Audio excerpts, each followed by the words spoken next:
Hello friends, welcome to Riddhi Siddhi की रसोई। आप सभी का स्वागत है रिद्धि सिद्धि की रसोई में। आप सभी को मेरा प्यार भरा नमस्कार। आप सब कैसे हैं? आई होप सो आप सब बहुत अच्छे होंगे। तो आज मैं आपके साथ शेयर करूंगी एक रवा डोसा जो फटाफट से बन जाती, बिल्कुल इंस्टेंट है। जब भी बच्चों को भूख लगे तो आप इसे बना सकते हैं। तो इसके लिए क्या क्या चाहिए वो मैं आपको दिखाती हूँ, और साथ ही मैं आपको उसके साथ खाई जाने वाली एक एकदम यूनिक सी चटनी भी बताऊंगी।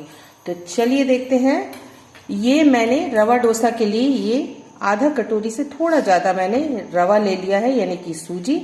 इसे मैंने बिल्कुल ऐसे ही, चाहे बारीक हो चाहे मोटी हो, जैसी भी हो आप ले सकते हैं। और सेम यही सूजी मैंने, ये आधा कटोरी है, इसे मैंने बिल्कुल पाउडर फॉर्म में कर लिया है, मिक्सर में पीस लिया बिल्कुल आटे की तरह। तो चलिए, ये मैंने आधा कटोरी इसको और आधा कटोरी इसको ले लिया है। अब इसमें डालने के लिए हमने ये नारियल है जो हम थोड़ा सा इसमें डालेंगे। हम स्टफिंग वाला डोसा नहीं बनाएंगे, हम बनाएंगे बिल्कुल स्टफिंग से भी बेहतर स्वाद वाली एक डोसा। तो सबसे पहले हम चटनी को तैयार करते हैं और फिर डोसा का बैटर कैसे बनाना है ये आपको बताते हैं। तो चलिए सबसे पहले चटनी तैयार कर लेते हैं। तो ये हमने मिक्सर जार ले लिया है। इसमें हमने ये जो फ्रेश कोकोनट बिल्कुल ग्रेट करके रखा है इसे डाल देंगे। तो चलिए सबसे पहले इसे हम डाल देते हैं। हम 1 चम्मच इसमें से बचा लेंगे डोसा के लिए। तो चलिए हम सबको डाल देते हैं। अब इसमें हम डाल देंगे 2 हरी मिर्च, या 1 ही हरी मिर्च। मैंने 1 ही डाला है क्योंकि तीखा हमारे यहाँ ज़्यादा नहीं चलता।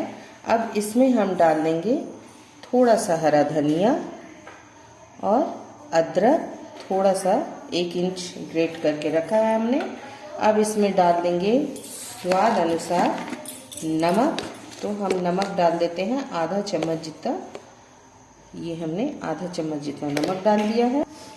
अब इसमें हम डाल देंगे दही, आधी कटोरी जितनी। इस फ्रेश दही है, खट्टी नहीं है। आप चाहे तो इसकी जगह कच्चा आम कैरी भी ले सकते हैं। तो चलिए फटाफट से हम ये चटनी को बना लेते हैं। इसमें थोड़ी सी हम रोस्टेड मूंगफली भी डालेंगे। इस तरह से छिलकों को हमने उतार दिया है भूनने के बाद। और आपके पास अगर रोस्टेड मूंगफली नहीं है तो रोस्टेड चना दाल भी आप डाल सकते हैं, या फूटे हुए चने को, जो भुना हुआ चना रहता है उसके छिलकों को उतार के भी डाल सकते हैं। तो चलिए फटाफट से हम चटनी को बना लेते हैं। तो देख सकते हैं चटनी हमने पीस ली है, लेकिन इसे एक तड़का लगाना है। तो चलिए चलते हैं गैस की तरफ तड़का पैन में। तो देख सकते हैं तड़का पैन हमारी गर्म हो गई है। हमने इसमें 2 चम्मच तेल डाल दिया है। अब हम इसमें डालेंगे ये 1 चम्मच चने की दाल। इसे हम थोड़ा सा पका लेंगे। और अब इसमें हम डालेंगे ये आधा चम्मच राई, और साथ ही डालेंगे हम ये 1 सूखी लाल मिर्च, और गैस को कर देंगे बंद। और इसमें डालेंगे थोड़ा सा कड़ी पत्ता, और इसमें डाल देंगे थोड़ी सी हींग। तो चलिए, तो ये अब हम तड़के को इसमें डाल देंगे। तो चटनी हमारी हो गई तैयार। तो अब हम इसे थोड़ा सा चला देंगे। और चलिए, ये हमारी चटनी तैयार है। अब हम चलते हैं डोसा का बैटर बनाने की ओर। तो चलिए डोसा का बैटर बनाना शुरू करते हैं। एक बॉल ले लेते हैं, उसमें डाल देते हैं ये हमने जो सूजी लिया था उसे, और ये हमने जो सूजी को पीसकर आटे के फॉर्म में लिया था इसे। अब इसमें हम सबसे ज़रूरी चीज़ जो हेल्दी बनाने के लिए डालेंगे, वो डालेंगे 2 चम्मच भर के आटा। आटा हम डालेंगे बाइंडिंग के लिए, क्योंकि कभी कभी हम जब रवा डोसा बनाते हैं तो आप देखते होंगे कि डोसा फट जाती है थोड़ी, तो इसलिए हम आटे को डालेंगे बाइंडिंग के लिए। तो चलिए सब डाल दिया है। अब इसमें बाकी चीज़ों को डालते हैं। अब इसमें हम डाल देंगे टेस्ट के अकॉर्डिंग नमक। आधा चम्मच हम नमक डाल देंगे। आधा चम्मच जीरा डाल देंगे। जीरे से इसकी फ्लेवर बहुत अच्छी आती है। अब सबको सूखे ही हम मिक्स कर लेंगे अच्छे से। इसमें ना तो इनो डालना है, ना सोडा डालना है, कुछ भी नहीं डालना है, और न ही आपको दही डालना है। लेकिन फिर भी ये डोसा बिल्कुल कुरकुरी तैयार होगी। तो चलिए थोड़ा थोड़ा पानी डाल के हम इसका एक बैटर बना लेते हैं। थोड़ी सी पानी डालिएगा जिससे लम्स ना पड़े। वैसे सूजी है, लम्स नहीं पड़ेगी, फिर भी हमें थोड़ा थोड़ा पानी डाल के देखना है। तो चलिए मिक्स कर लेते हैं। तो ये बैटर हमारी तैयार हो गई है। अब चलिए इसको रखते हैं किनारे। बैटर को घोल के आपको बिल्कुल रेस्ट नहीं देना है, तुरंत बनाना है। तो चलिए इसे किनारे करते हैं। और ये जो हमने प्याज को चॉप करके रखा हुआ था, इसी में हम ये हरी धनिया और ये कढ़ी पत्ता, जिसे हमने कैंची से बारीक बारीक काट लिया था, अदरक और हरी मिर्च को मिक्स कर लेंगे। और साथ ही हमने जो नारियल ग्रेट करके बचाया था थोड़ा सा चटनी में, इसे भी मिक्स कर देंगे। तो चलिए सबको एक चम्मच से मिक्स कर लेते हैं। तो ये देख सकते हैं हमने मिक्स कर लिया है। तो चलिए चलते हैं तवे की ओर गैस पे। तो देख सकते हैं तवा हमने चढ़ा दिया है। अब इसमें हम डालेंगे 2 से 3 बूंद ऑयल। इस तेल को हम चारों ओर इस तरीके से फैला देंगे। और तेल जब हमारी फैल जाएगी तो एक पेपर लेके इस तरीके से हम इसे चारों तरफ पोंछ देंगे। तेल हमें बिल्कुल भी नहीं रखना। तो इस तरह से हमने पोंछ दिया है, साफ कर दिया है तवा को। तो चलिए अब हम इसमें, आप चाहे इसमें हम ले लेंगे थोड़ा सा ये मिक्स और इस तरह से तवे में चारों तरफ फैला देंगे।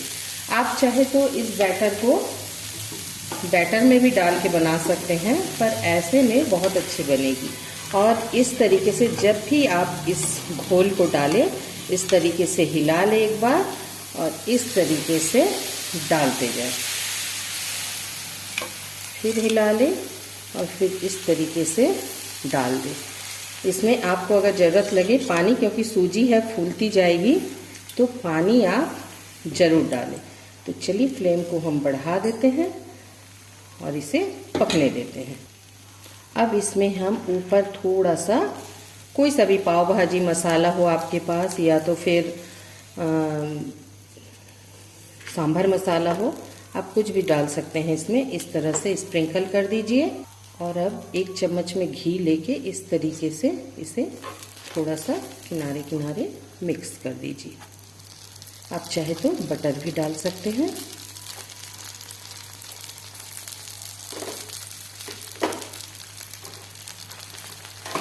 इस तरीके से अब इसे पकने दीजिए।